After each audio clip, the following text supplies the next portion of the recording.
What you are about to hear is not casual advice. It is a shift in how you walk, speak, think, act, a shift in how you interpret your circumstances and command your future. Let me tell you something that most men never grasp until it's too late. Your life bends to your assumptions. The way you expect things to go is the way they usually go, not because of fate, but because of focus. Because your dominant thoughts pull circumstances into alignment. They shape how you act, how you speak, how you persist or retreat. So what if you assumed right now that everything is working out for you, even when it's hard, even when it's silent, even when there's no proof? What if you lived like the outcome was certain, like the door was already open, and all you had to do was walk through it? That is not wishful thinking. That is mental engineering. And it is how the greatest minds in history rose through failure, criticism, and fear. Henry Ford didn't hope things would work out. He decided they would. He poured his belief into the unknown before the world believed it was even possible. When everyone said the automobile was a fantasy, he built factories. Thomas Edison didn't doubt after his first 100th or 10,000th failed prototype because he assumed success was inevitable. He didn't need to see it. He carried it in his mind, and he acted as if it was already his. Charles Schwab didn't operate from fear. He operated from faith in his vision, a faith so strong that entire steel empires were shaped by it. His certainty was contagious. His belief made other men follow.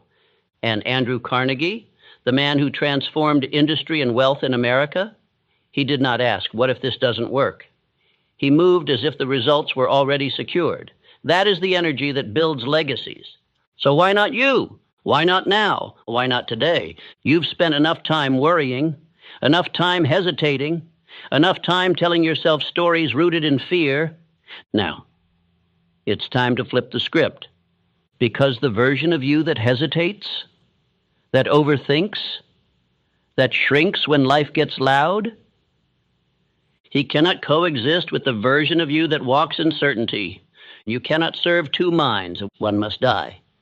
So today I hand you a new frame, a new filter, a new standard. Act as if everything always works out, not because it's guaranteed, but because it makes you unstoppable. Because when you assume that success is inevitable, you move with courage, you speak with authority, you command your life instead of negotiating with it. This video is your reset, your new operating system, and it is to be repeated, not once, not twice, daily, until your subconscious accepts this certainty as law, until doubt withers in the presence of your calm. Because fear cannot live where faith is present. And the moment you live in alignment with the assumption that the outcome is secured, you destroy fear. So listen with intensity. Speak these truths aloud. Let them enter your nervous system like fuel. Because what we do next is not motivation, and it is reprogramming. And by the end of this hour, you will not think the same, and you will not move the same, and you will not be the same. Let's begin. Let's start with a question that has the power to rewrite your entire life. What if it all works out? Not just the small things, not just the comfortable outcomes, but all of it.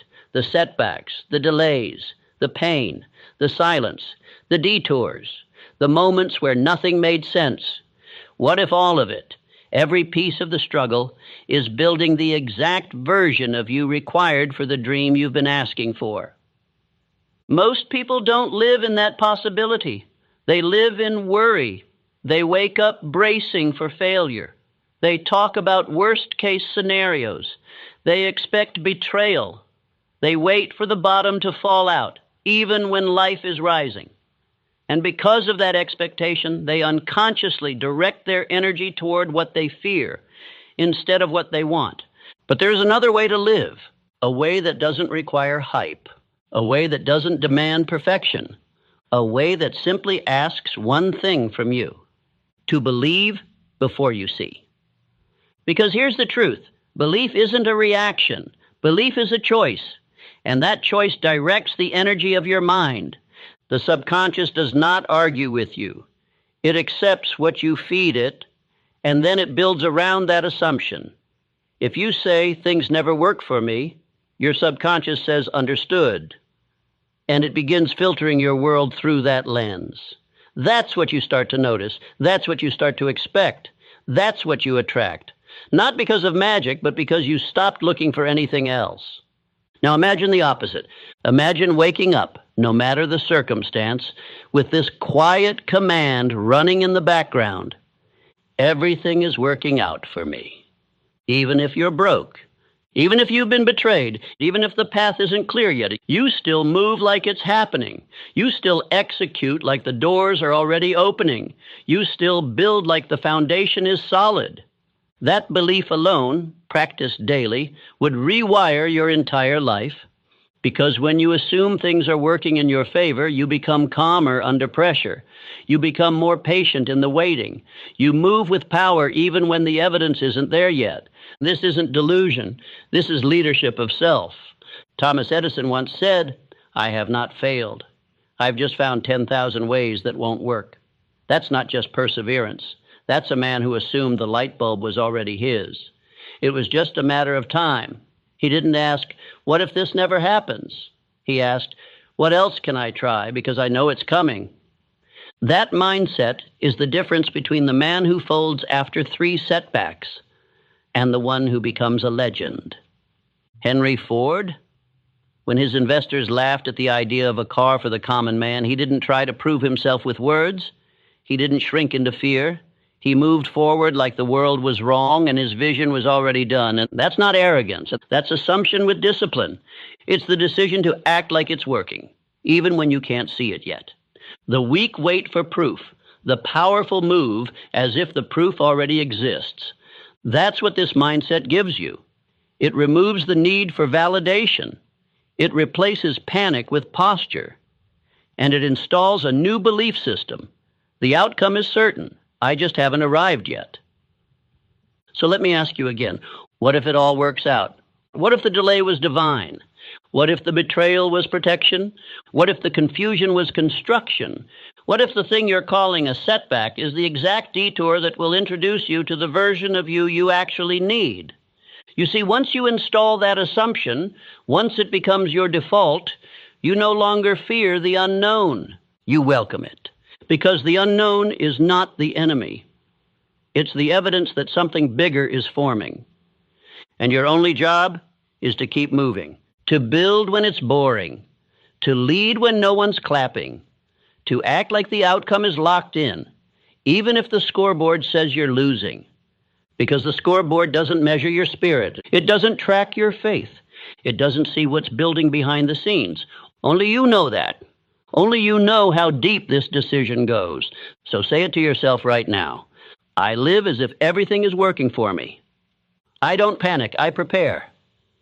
I don't beg for signs. I build in silence. And I will not fold because I've already decided the ending. This is not mindset fluff. This is mental warfare. It is the choice to walk through the chaos with order in your mind, because once you decide how this ends, you don't need to flinch at the middle. Act as if everything works out. And soon it will, because what the mind accepts, the world starts to mirror. There is one quality above all others that separates the drifter from the builder, the lost from the locked in, the man who watches life happen from the man who shapes it with his own hands. That quality is definiteness of purpose, a clear, unwavering, unshakable aim, a target burned so deeply into the subconscious that it becomes impossible to ignore, even in silence, even in failure, even in doubt. This is not a vague dream, not a list of goals, not a wish list typed into a phone at midnight and forgotten by morning. This is purpose, written with fire, carried with discipline, protected with your life. Because without purpose, your energy scatters. Your hours are stolen by distraction. Your focus is hijacked by the next shiny thing. You chase a dozen paths and master none. You build halfway and then walk away. You mistake movement for momentum, activity for achievement, noise for direction. But when you become a man with definiteness of purpose, your path narrows, your vision sharpens. You stop waking up wondering what the day will bring and start commanding the day to deliver what you have already decided. That's power. That's the beginning of transformation. Look at every man who changed the course of history, and you will find a purpose behind his steps. Henry Ford didn't aim to be wealthy someday. He decided to revolutionize transportation, and he pursued it with a focus so sharp the world had no choice but to adjust. Charles Schwab didn't dabble. He knew what he was there to build. He knew what Carnegie needed, and his purpose was so magnetic that others followed. Not because he demanded it, but because his clarity made hesitation impossible. Abraham Lincoln didn't drift into greatness. He made a decision so clear, so final, that not even a divided nation could shake it loose. That's what you need now. A final decision, a line in the sand, a sentence that lives in your bones, so clear that your mind orbits around it every single day. Let me ask you, do you know your purpose? Do you know without a doubt what you are here to do? Because if not, no strategy, no system, no motivational video will save you. Your progress will always be temporary. Your habits will collapse under pressure. Because the one thing that holds it all together is your why, your decision, your purpose. So write it down. One sentence, not 10. 1. What is it you must build before your time here is done? Who must you become? What must you give? What is the result that your life demands? Not because it's easy, but because you decided it matters more than anything else. That's your purpose. And once you have it, you read it aloud every morning. You write it by hand every night. You don't wait to feel inspired. You rehearse it until it replaces every other thought. This is the foundation of all confidence, to wake up and know where you are going. You don't compare, you don't scroll, you don't flinch, because your steps are already assigned. Everything you do, the food you eat, the books you read, the habits you install, the words you speak, the risks you take, it all bends toward one thing, your definite purpose. And that gives you spiritual immunity against distraction. You no longer envy other men's paths because you are locked into your own. You no longer fear failure because you know it is part of the construction. You no longer need approval because your purpose gives you authority. And from that place, your decisions become easy. Clarity becomes your compass. Time bends in your favor because the universe, your mind, and every atom of your being begins to conspire around one thing, completion of the mission. But without that purpose, even the best habits will drift, even the strongest man will fall, even the most brilliant mind will chase things that don't matter. So write the sentence, etch it into your soul. And this is not for someday. This is not for when life calms down. This is the day you stop living like a leaf in the wind and start moving like a builder with orders from within. Say it now. I know my purpose, and I follow it without apology. I no longer wait for clarity. I generate it. My energy is sacred, and my direction is locked in. This is how empires begin, not with noise, but with one decision burned so deeply into a man's spirit that even time itself bows in his direction. And if you haven't made that decision yet, make it now, because the clock is still running, but your focus hasn't been. You've got work to do. You've got power to build, and none of it will happen without purpose. Faith is not something you wait for. It is not a gift that descends from the sky. It is not the result of hope or circumstance. Faith is something you build. It is constructed the same way a building is constructed, brick by brick, act by act, thought by thought, until you stand in the middle of something so strong, so stable, that even your doubts must bow before it. Let me tell you a truth most men will never understand. Faith is not emotion. It is repetition. It is the byproduct of consistent, disciplined belief, spoken aloud, written down, acted upon, until your subconscious accepts it as fact. You don't find faith. You forge it. You train it. You rehearse it until it no longer requires evidence, because it becomes the evidence. And here's the key. The mind doesn't believe what is true. It believes what is repeated. That is why so many men believe in failure, because they've rehearsed it. They've spoken doubt daily. They've imagined disaster over and over. They've aligned their actions with fear, and then wondered why faith hasn't arrived. Let me be clear. You cannot rehearse weakness and expect strength to show up. You cannot marinate in hesitation and expect certainty to grow. Faith, like muscle, is earned through resistance. It is built by applying pressure to your comfort, and every time you follow through, especially when it's hard, you earn more of it.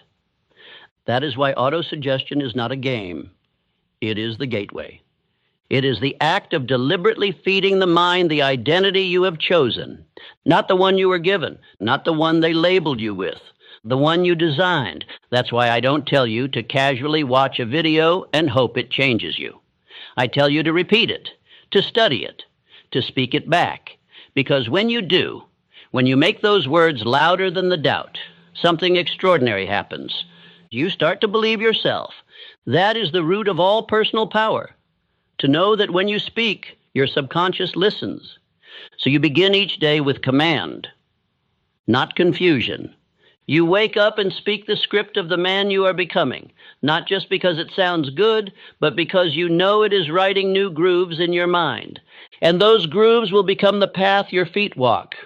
Thomas Edison did not succeed because he felt inspired. He succeeded because his faith in the outcome was greater than any single failure. 10,000 times he tried. 10,000 times he found a way that didn't work. But he never called them failures because his faith was anchored. He had already seen the light before the world did. And every act of effort, every moment of fatigue, every time he reset his tools and started again was another layer of belief. John D. Rockefeller didn't rise by luck. He trained his thinking like a man trains for war. He believed in systems, in structure, in certainty. And that certainty came not from chaos, but from mental rehearsal. He built wealth in his mind before he ever built it in the world. You must do the same, and you must see yourself follow through. You must imagine yourself moving with power. You must speak to yourself like a general giving orders to a loyal army, with calm, with clarity, with conviction. Because your subconscious mind is listening. It is always listening. And every word you whisper, every phrase you repeat is either building faith or breaking it. So let me ask you, are you speaking power or poison? Are you reinforcing courage or conditioning cowardice? Are you using your words to lift yourself or lower yourself? Because what you repeat becomes real. Faith is not loud. It is not flashy. It does not beg for attention. Faith is silent, grounded, steady. It is built in the dark. It is built when you show up despite your feelings. It is built when you say, I will, and follow through without applause. It is built when no one is looking, and you move anyway. That's how Abraham Lincoln led a nation through fire. He wasn't the most popular. He wasn't the loudest. But he believed in the vision so deeply, so completely, that no critic could shake it loose. And when faith becomes unshakable, action becomes automatic. You no longer try to rise, you do. You no longer wonder if you're ready, you move. And your results begin to multiply, not by chance, but by design. So here's your instruction. Write your chief aim. Read it aloud every morning and every night, and with emotion, with certainty, with fire. Visualize the outcome, and not once, but daily. Speak your identity, not as a wish, but as a fact. I am focused. I am disciplined. I act with purpose. I do not flinch. This is not theory. This is practice.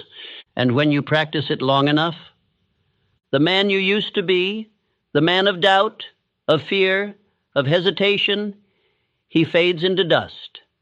And the man of faith rises, not someday, today. There comes a moment in every man's life where he must make a decision so final, so absolute, that there is no path left to retreat. That moment is not about emotion. It's not about confidence. It's about commitment.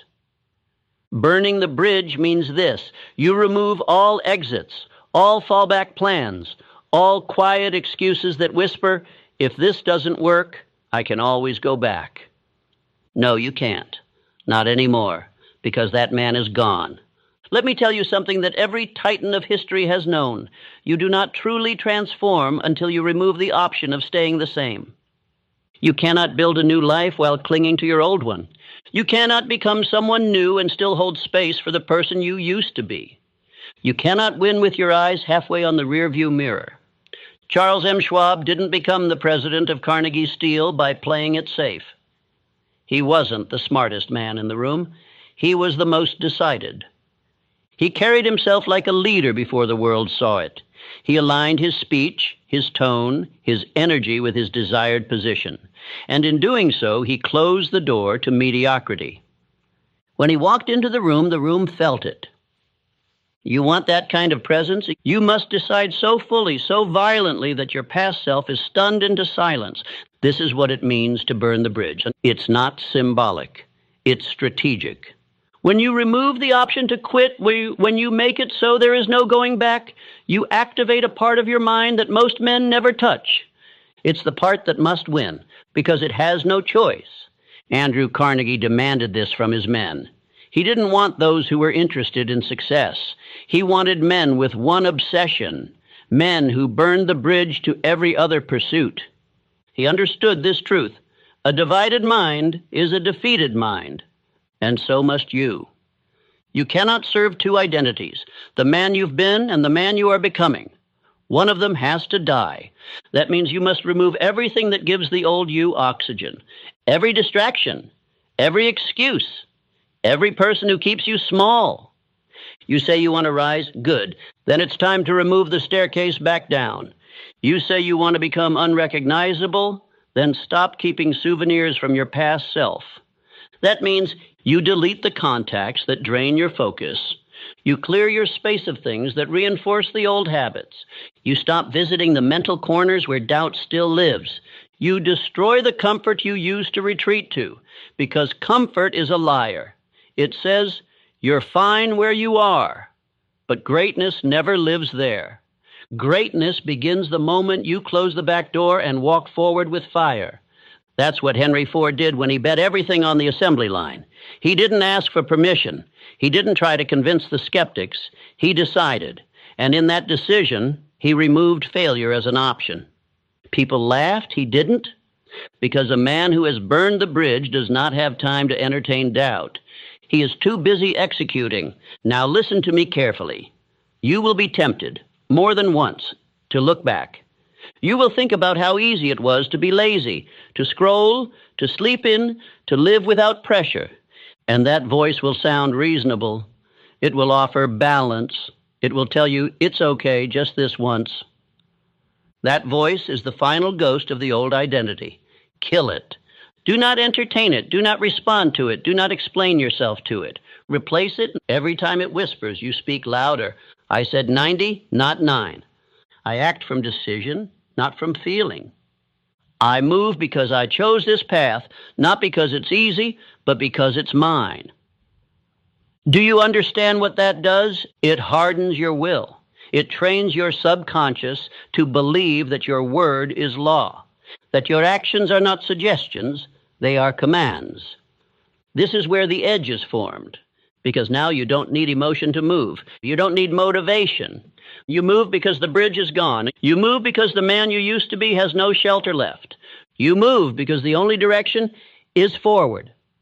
Thomas Edison didn't hope for a breakthrough. He decided there would be one, and he worked like a man with no alternative.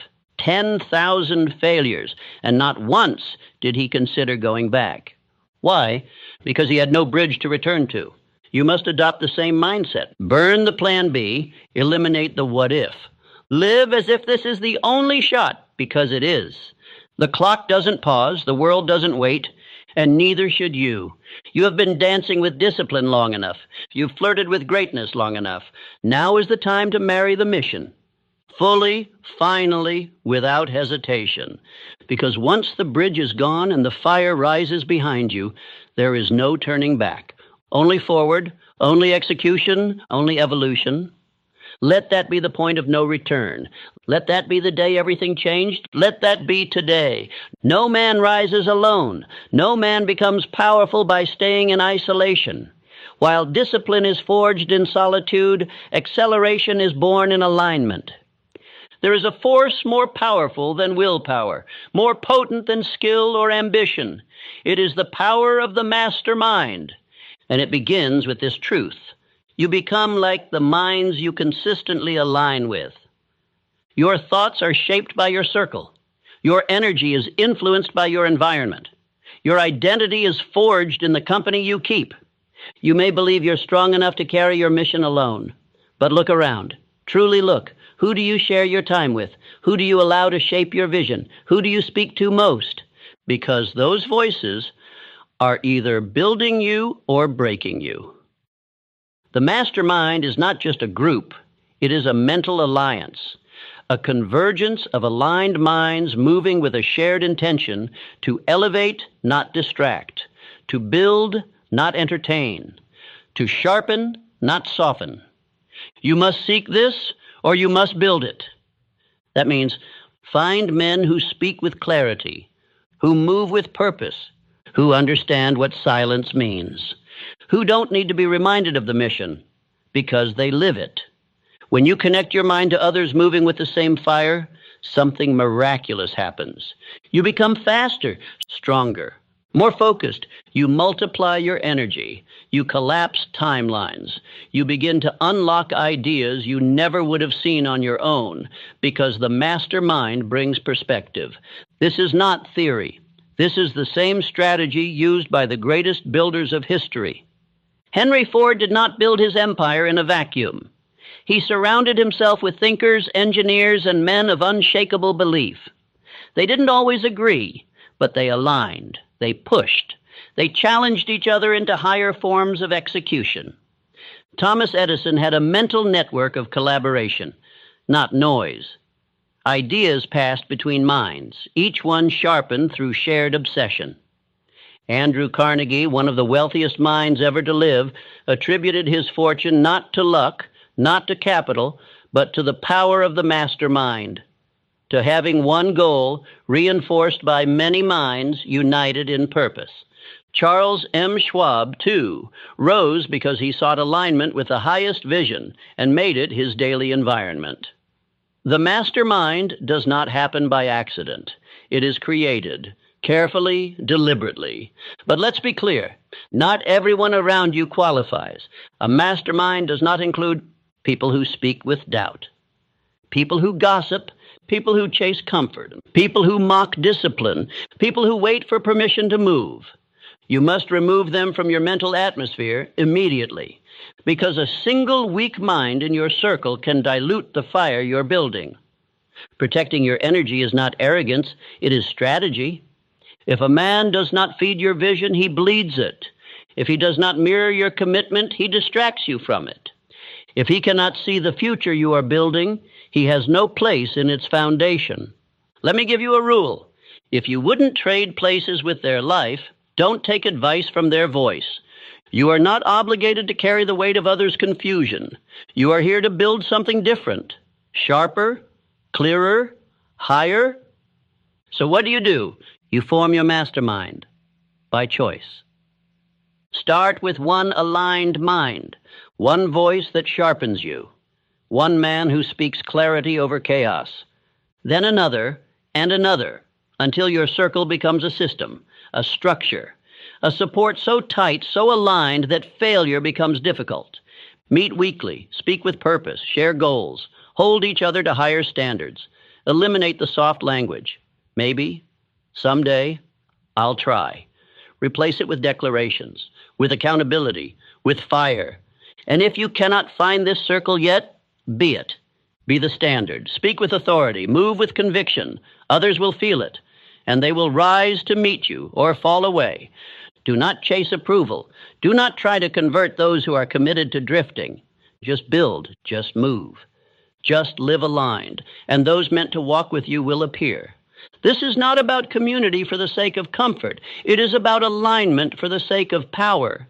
Because when a mind as sharp as yours joins with another of equal fire, the laws of success begin to bend. The path gets clearer, the results get faster, the noise gets quieter. This is the hidden power of the master mind, the power to multiply your mission. So make your decision now.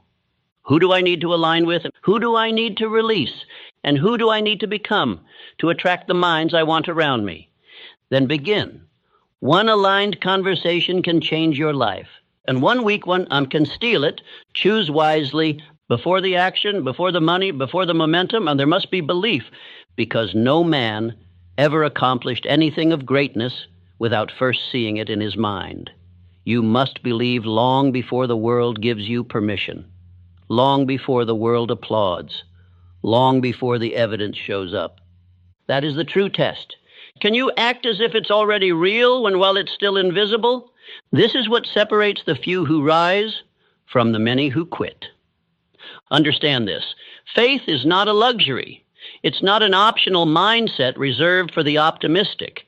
Faith is a requirement, the foundation, the beginning of all transformation. You may think you need clarity to begin. You don't. You may think you need resources, motivation, support. You don't. What you need, which is a decision backed by belief, the kind of belief that is felt in your chest, that moves your feet, that speaks louder than doubt, even when your voice shakes. Abraham Lincoln did not know how the war would end.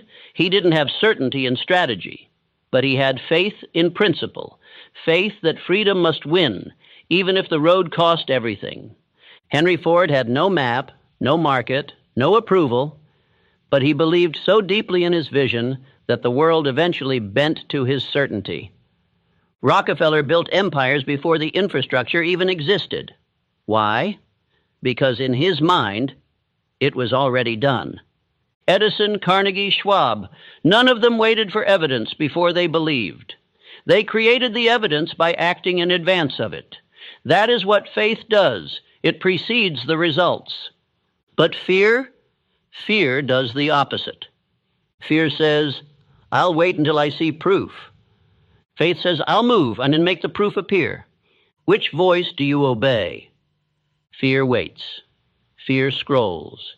Fear calculates every risk and forgets every reward. Faith builds. Faith acts. Faith believes and moves anyway.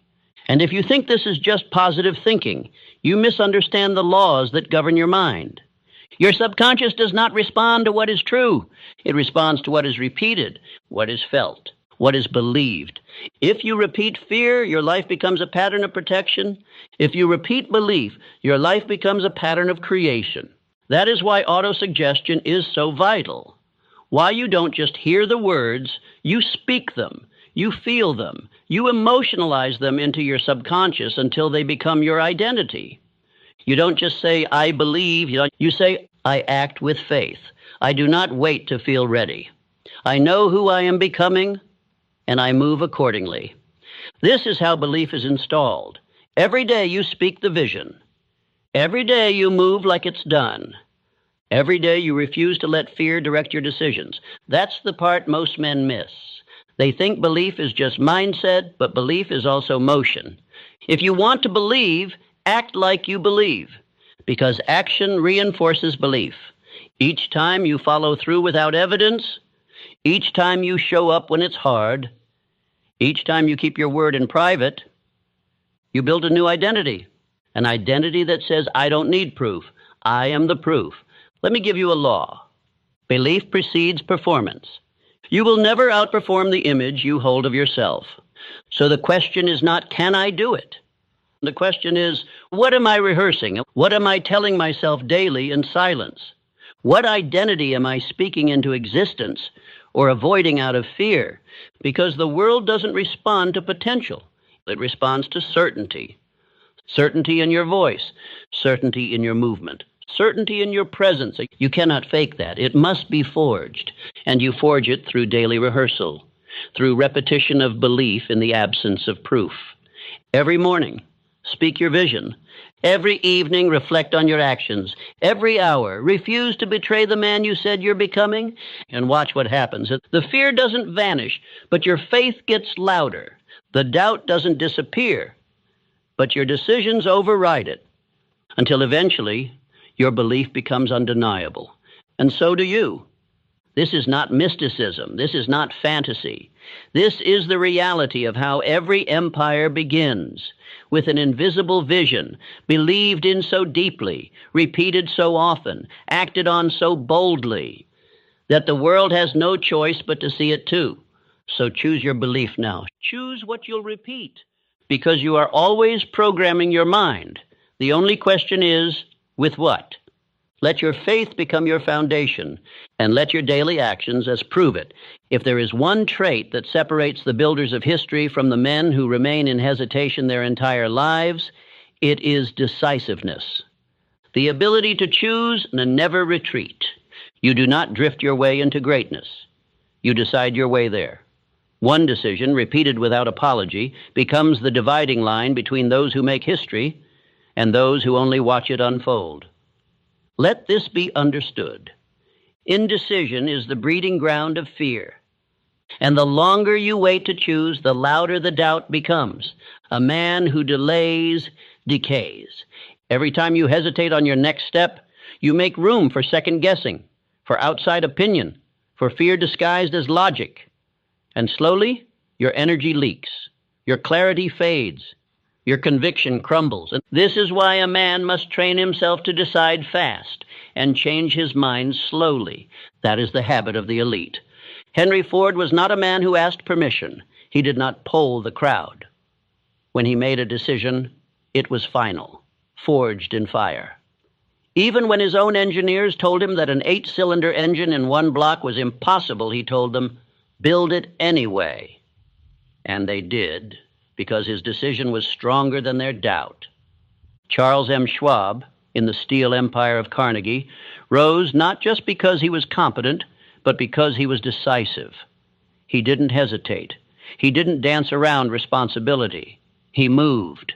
He understood the pressure of command and made the hard calls. This is what most miss. They think successful men are the smartest or the most connected. No. They are the most decided. They walk into the day knowing who they are. They don't need to feel ready. They are ready because they said so. Look at Andrew Carnegie. He didn't build his empire through endless research. He built it through direction. One goal, one mission, one purpose, chosen with finality, and from that decision, everything else was shaped.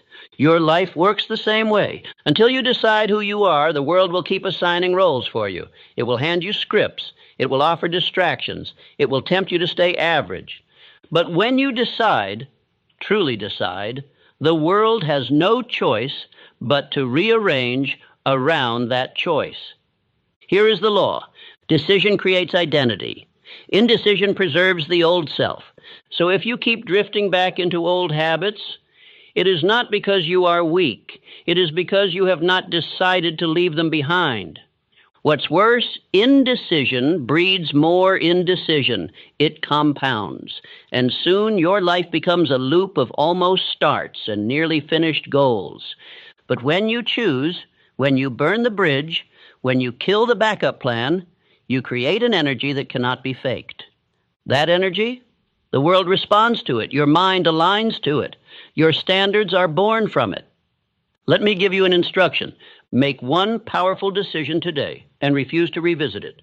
If it's fitness, decide. If it's business, decide. And if it's who you're becoming, decide now. And when the voice of doubt creeps in, when the temptation to adjust or wait or feel it out shows up, you don't listen, because the decision is already made.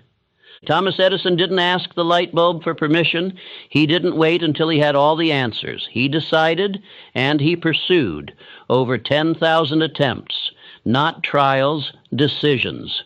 You need that same resolve, because each decision, thus backed by definiteness of purpose, builds your internal spine. And once your spine is built, the storms of life lose their power. They cannot move a man who has already decided. Even Abraham Lincoln, who faced the weight of a nation in civil war, was not paralyzed by indecision. He was methodical, but he was final. His Emancipation Proclamation was not born of public applause. It was born of personal resolve. That kind of decision shapes the future. So ask yourself now, what decision have you been avoiding? What goal have you kept open so you don't have to commit? What mission have you left negotiable? Draw the line today. Say it out loud if you have to. I no longer delay. I no longer drift. I no longer entertain versions of me that hesitate. You say it. You write it. You live it. And from that one decision, all other actions flow. Because the truth is this: most men are not waiting on opportunity. They are waiting on permission to decide. But I tell you now, no one is coming to give it. The greats didn't wait. They chose. So choose. With spine, with fire, with finality. And from that moment forward, you become unshakable. There is a secret embedded in the foundation of every fortune. It is not luck. It is not timing. It is not charm. It is the habit of doing more than one is paid to do. This law, the law of compensation, governs advancement like gravity governs motion. It does not discriminate. It does not miss. It simply returns to each man the value he contributes, multiplied over time. And here's the truth most will never understand. You are not paid for your time, and you are paid for your value. And value is determined by one thing: how far you're willing to go beyond what is expected. The average man performs at the level of his paycheck. But the exceptional man, he performs at the level of his potential. He doesn't wait to be rewarded. He becomes so effective, so consistent, so deeply valuable that reward becomes inevitable. This is the law, and it cannot be faked. Charles M. Schwab rose from humble beginnings not because he had better education, but because he had better attitude toward work. He became indispensable by making himself irreplaceable. He gave his mind. He gave his energy. He gave more than he was paid for. And because of that, Andrew Carnegie eventually paid him more than any steel man in history. Carnegie himself practiced this principle with almost spiritual devotion. When he built his early career, he worked longer hours, took on greater challenges, volunteered for responsibilities outside his title, not for recognition, but for growth. And that growth, it positioned him for opportunity. This is how the climb begins. You don't get promoted by asking. You get promoted by becoming too valuable to ignore. Understand this: the marketplace pays for impact, not intention. It doesn't matter how long you meant to. It doesn't care how busy you were. It only measures results. And those results are multiplied for the man who consistently goes above and beyond. That's where you must live, and in the extra mile, the unpaid hour, the unseen effort, the quiet improvement. Because here's the secret no one talks about. The extra mile is the emptiest one. And that's why it's where all the power lives. Everyone wants to get ahead, but few are willing to give more than they're asked. Few wake up early without being told. Few deliver excellence when average is accepted. Few take ownership of mistakes that weren't even theirs. But the few who do, they rise. Thomas Edison did not stop when the world said, enough. He worked relentlessly, not to clock hours, but to produce value. Over 1,000 patents, invention after invention. Why? Because he focused not on reward, but on output, and reward followed. And this is why you must detach from immediate return. If you only act when rewarded, you will forever be enslaved by permission. But if you act from principle, from the law itself, you become independent of circumstances. You act not for applause, but because you are the kind of man who does more than what is required. And over time, the world catches up. Henry Ford didn't invent the car. He revolutionized the process. He built something better, faster, more accessible. He didn't stop at good enough. He pushed boundaries. He over-delivered. And because of that, the market followed him. Success is not reserved for the lucky. It is earned by the man who outserves, outimproves, and outlasts. That is what you must install, not just in business, but in your home, in your discipline, in your mission. When you do more than expected, you become more than expected. You grow. You gain self-respect. You earn influence. And most importantly, you rise above the competition without needing to destroy anyone else. So here's your challenge. Where can you over-deliver today? What extra detail can you improve? What skill can you sharpen without being asked? What task can you complete better than expected? And once you answer, you do it, not once, but daily, until excellence becomes your habit and your name becomes associated with certainty. Because that's the highest currency, certainty of execution. The man who always delivers, even when no one's watching, becomes the man who is always called on when it matters. So if you want to advance, if you want to rise, if you want to build a reputation that makes opportunity chase you, not the other way around, then stop asking for more and start giving more, quietly, relentlessly, with no need for credit, because credit will come. Compensation will come. Recognition will come, but only if you build yourself into the kind of man who doesn't need it. Say this aloud. I do more than what I'm paid to do. I am not average. I move with excellence, even when no one is watching. And if you repeat that, and you live that, you will never lack opportunity again, because the law is simple. He who gives more becomes more, and he who becomes more will always have more. You may have strength, you may have intelligence, you may have the most brilliant plan in the world, but if your presence repels others, if your energy repels trust, if your manner of speech pushes people away instead of drawing them near, then your power will never reach its full expression. Because the truth is this: no man rises alone, and the one who knows how to influence others with warmth, confidence, and clarity will always move faster and farther than the man who tries to force everything by brute strength. This is what we call a pleasing personality, not manipulation, not charm, but a cultivated energy, one that magnetizes others without begging for attention. It is the invisible factor behind the most successful men in history, the quality that opens doors, that earns loyalty, that multiplies influence. Let me tell you plainly, a pleasing personality is not a gift. It is a discipline. It is a product of self-awareness, emotional control, and intentional practice. Andrew Carnegie built one of the greatest fortunes in history, not because he was the loudest, but because he knew how to make others feel seen. He listened more than he spoke. He praised more than he criticized. He mastered the art of influence, not through domination, but through presence. And that presence made others want to work with him. It drew power toward him. Charles M. Schwab was famous for this. Though not a technical genius, he became president of U.S. Steel because of how he made people feel. He smiled often. He remembered names. He made others feel important. And through that, he got the best out of his team without ever raising his voice. Because power isn't just force. Power is the ability to move others willingly. You must understand this. A pleasing personality isn't about being fake. It's not about being soft. It's about refining yourself into someone whose presence communicates, this man is worth trusting. This man is worth following. And that doesn't mean becoming a performer. It means mastering these quiet disciplines. Tone of voice. Speak with conviction, not hesitation. Facial expression. A calm, confident presence speaks before you say a word. Genuine interest. People remember how you made them feel. Ask real questions. Listen deeply. Optimism. A pleasing personality does not dwell in negativity. It uplifts. It radiates certainty.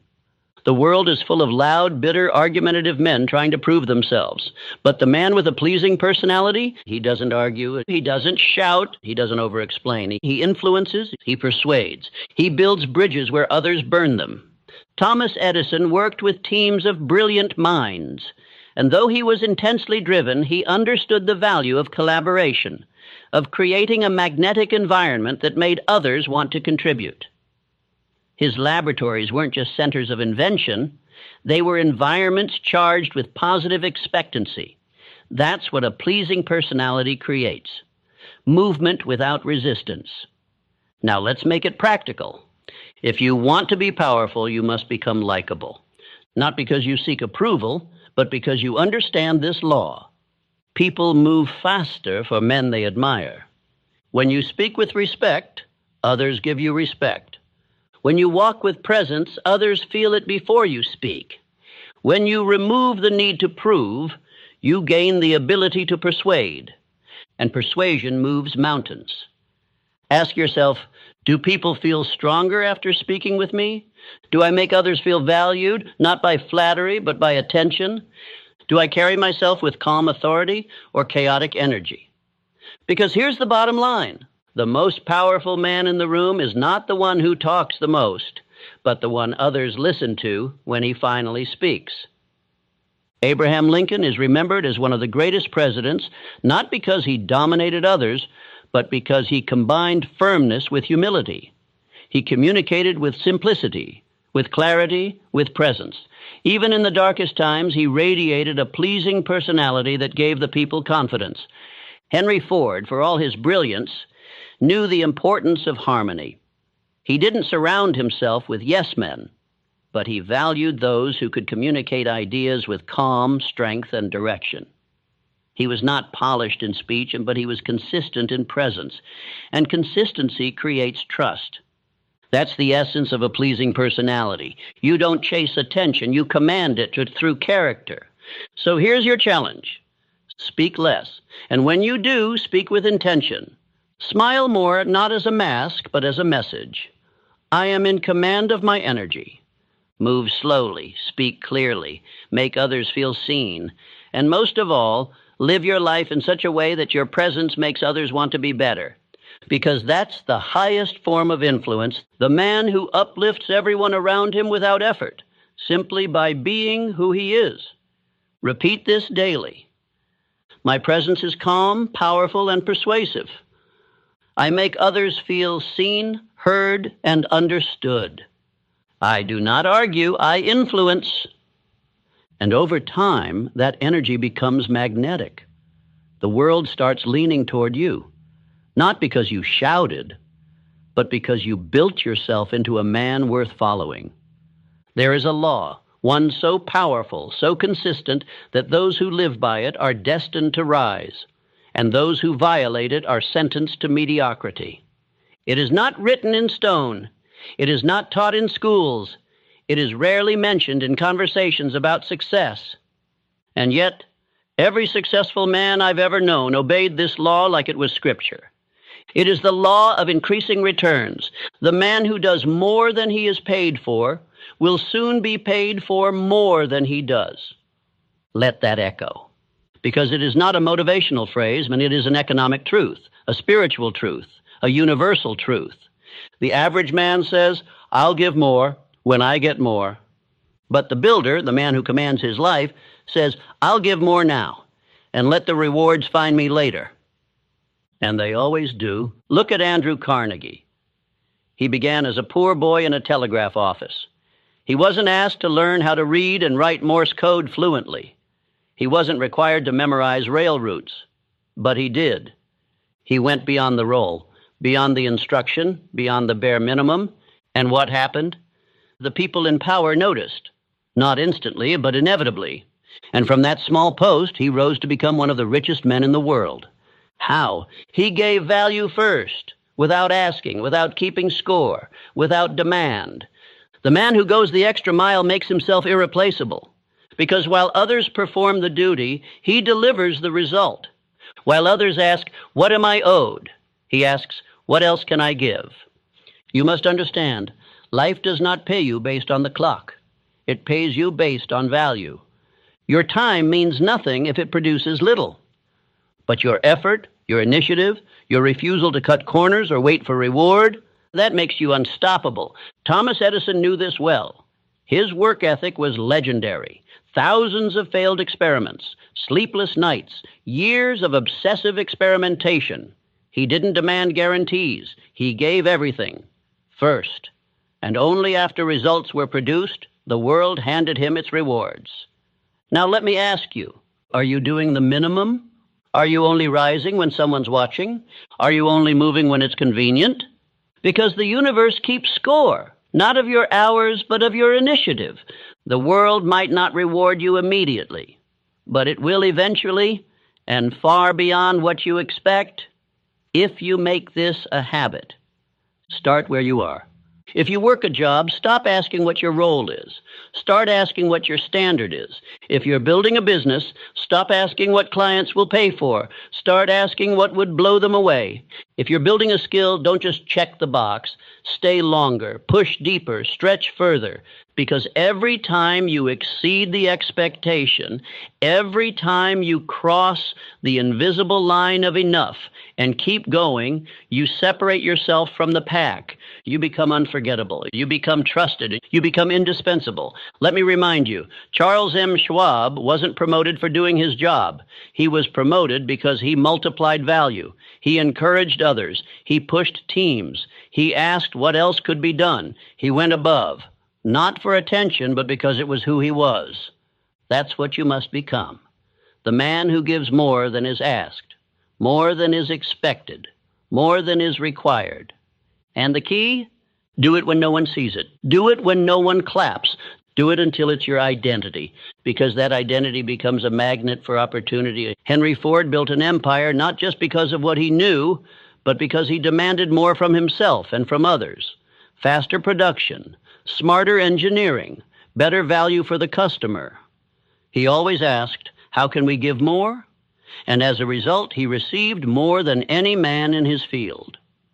But remember, it started small. Every great leap begins with invisible effort, so begin today. Ask yourself, where am I meeting the minimum?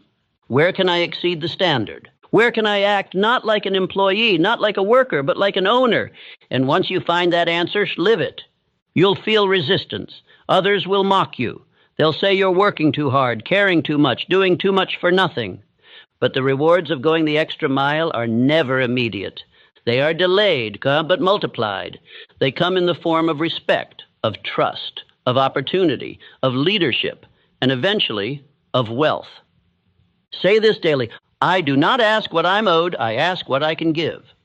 I exceed expectations as a way of life. I am the man who goes the extra mile, because that's where greatness begins. And let those words take root, because the man who lives by them, he never stays at the bottom for long. Let me tell you something you already know, but may not have accepted. Watching this once is not enough. You cannot rewire your entire system in a single sitting. You cannot kill a decade of fear with one round of motivation. You cannot erase the old programming with inspiration alone, because your subconscious mind does not respond to one-time information. It responds to repetition. To imprint a new belief, you must burn it in again and again until it becomes more familiar than your doubts. So let this truth echo through your mind.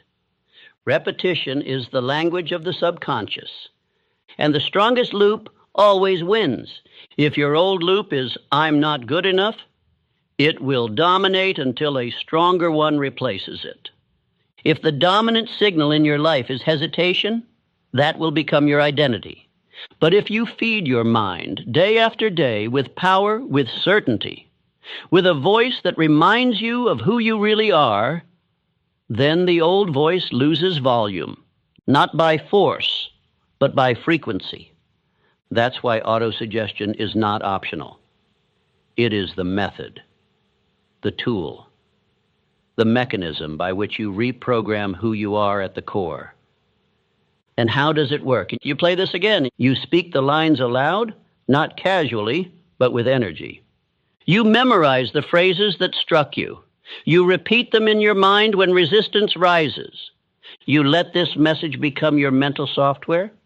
You don't listen for entertainment. You listen for identity installation. Because you are not just here to feel better, you are here to become unrecognizable. Let me show you something. Close your eyes and say this to yourself. I am not afraid. I act without hesitation. I am focused. I am certain. I am becoming who I was meant to be. Feel what happens in your body when you say those words. Do you feel it shift? That's not imagination. That's neural reinforcement. That's your identity being updated in real time. Now multiply that by 90 days. You say it once, it's a spark. You say it every morning for 90 days, it's a circuit. And you speak it until it becomes your baseline. Until the words don't just sound strong, they are your voice. Because here's the law. What you feed forms you. What you repeat becomes you. So don't let this message fade. Don't treat it like a video. Treat it like a ritual. Build your morning around it. Make it part of your environment. And if someone asks why you keep playing the same message again and again, tell them this. Because I'm not here to be entertained. I'm here to be rebuilt. Your mind is programmable. Always has been.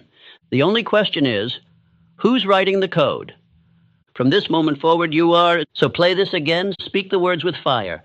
Walk into your day with certainty, because every time you repeat power, you weaken fear. And now, let's close this chapter the only way a man committed to transformation should. You've listened. You've absorbed truth after truth. Not theories, but tools. But now comes the most important part. You walk, not as the man who started this video, but as the man who has already become what he used to chase. You don't move like you're trying. You don't speak like you're hoping. You walk like it's done. That's the posture of a man with power, not because he knows everything, but because he knows himself. So from this moment forward, you move differently. You walk into the gym like the transformation already happened. You step into your work like the breakthrough already came. You make decisions like success is already unfolding behind the scenes, because guess what? It is. Everything is working in your favor, but only if you act like it. Faith is not passive. Faith moves, faith builds, faith walks like the outcome is certain. That's not delusion, that's identity. That's alignment. So before this video ends, before you step back into the world, I want you to say this with power. Out loud, spine tall, chest forward. I am not afraid. I act without hesitation. Everything is working in my favor, and I move like it. Now say it again slower and mean it. I am not afraid. I act without hesitation. Everything is working in my favor, and I move like it. That is your identity script now. You don't need validation. You don't need applause. You don't need anyone to understand the fire that's burning in your chest. You just need to keep going. Because the world rewards the man who moves with certainty. Not noise, not explanation, certainty. You don't have to explain your decisions to people who haven't earned the right to hear them. You don't need permission to rise. You don't need a green light to act. You are the green light. You're not waiting for a breakthrough. You are the breakthrough. And every action you take from this moment forward, it must reflect that. Move like the man who already has what he came for. Speak like someone whose voice creates the result. Wake up tomorrow like momentum is waiting for you. Because it is. The universe responds to certainty. Life bends to belief.